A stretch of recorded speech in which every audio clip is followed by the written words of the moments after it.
সময় হুজুর এই কথা বললেন যে খুশবু ভালো লাগে, আর হুজুরের গাছ থেকে যে ঘাম বেরোতো এটাই বিশ্বের সবচাইতে শ্রেষ্ঠ আতরের চাইতে বেশি ঘ্রাণ ছিল।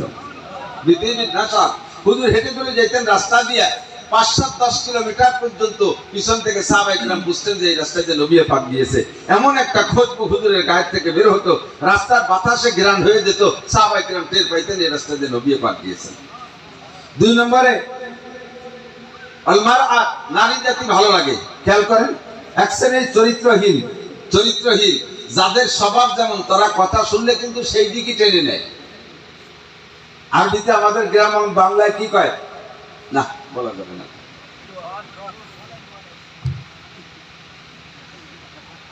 নিজে যেমন ডেমনি পাড়ার মানুষে মনে করে তেমনি। এর একটা বাংলা আছে না নাই? নিজে যেমন ডেমনি পাড়ার লোকে মনে করে তেমনি। রাতের বেলায় এক পুকুরে তিনজন, গভীর রাত্রে, রাত ২টা-৩টার দিক তাহাজ্জুদের সময় এক পুকুরে ৩ ঘাটে ৩ জন গোসল করে। ৩ জন গোসল করে, একজন গোসল করে শুনিয়ে এসে গায়ে মাটি মায়ে গেছে, সে নাইয়ে দিয়ে ঘরে যাবে গোসল করে। আর একজন ফরজ গোসল এটা আদায় করে। আর একজনের চির স্বভাব শেষ রাত্রে গোসল করে তাহাজ্জুদ পড়ে, ফরজ হোক আর না হোক গোসল করে তাহাজ্জুদ পড়ে।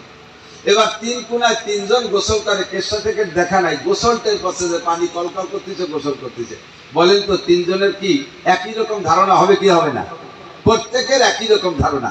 এ লোক যিনি তাহাজ্জুদের জন্য গোসল করতেছে, উনি মনে করতেছে আলহামদুলিল্লাহ, পাড়ায় খালি আমি একা তাহাজ্জুদ করি না, আরো 2 বান্দাও গোসল করে তাহাজ্জুদ করে, সে তাই ভাববে না? সে খুশিতে বাগবাগ, মহল্লায় খালি আমি একাই তাহাজ্জুদ করি না, গোসল করি, তাহলে আরো 2 বান্দা তাহাজ্জুদ গোসল করে তাহাজ্জুদ করে। ওই 2 জন কি এর গোসল করতেছে তা তো জানে না, কিন্তু উনি যা করে সবাই তাই মনে করতেছে।